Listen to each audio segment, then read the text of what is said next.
AVV9 news కు స్వాగతం.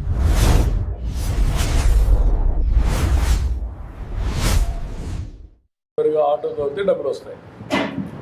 కుటుంబాన్ని చూసుకోవాలి, దానికి అయ్యే ఖర్చు పెట్టుకోవాలి, డబ్బులు మిగలవు, అవసరమైతే అప్పు చేయాలి. రాష్ట్రం కూడా అంతే.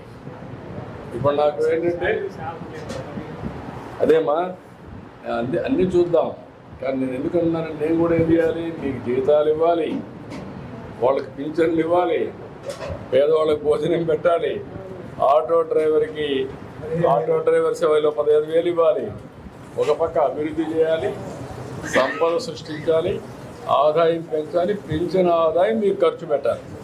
మళ్ళీ మీ పిల్లలు చదివించాలి కదా, మీ మనవరాళ్ళు చదివించాలి కదా.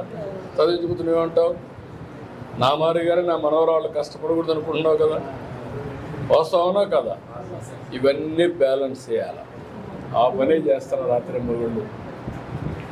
అన్ని వర్గాలను ఆలోచించి అన్ని వర్గాలకు న్యాయం చేయడం కోసం అన్నిత్యం బ్యాలెన్స్ చేస్తున్నాం. భవిష్యత్తులో అందరికి మధ్య ఇంకా ఒక కార్యక్రమం తీసుకొచ్చాం. ప్రైవేటు వ్యక్తులను రమ్మని సమాజం వల్ల పైకి వచ్చారు. ఇప్పుడు కృష్ణదేవరాయలు ఉన్నాడు, ఆయన వాళ్ళ నాన్న ఒక కాలేజీ పెట్టాడు, దానివల్ల 10 రూపాయలు డబ్బులు వచ్చాయి. నేను ఇప్పుడు ఏమంటున్నానంటే P4 అన్నా, మార్గదర్శి బంగారు కుటుంబం. మీరంతా బంగారు కుటుంబాలు, అలాంటి వాళ్ళు మార్గదర్శులు.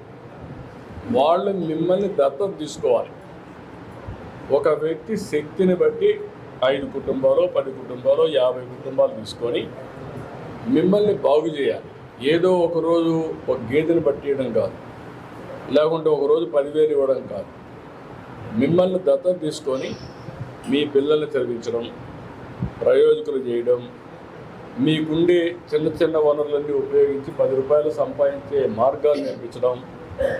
అట్లా కూడా ఇప్పుడు మనం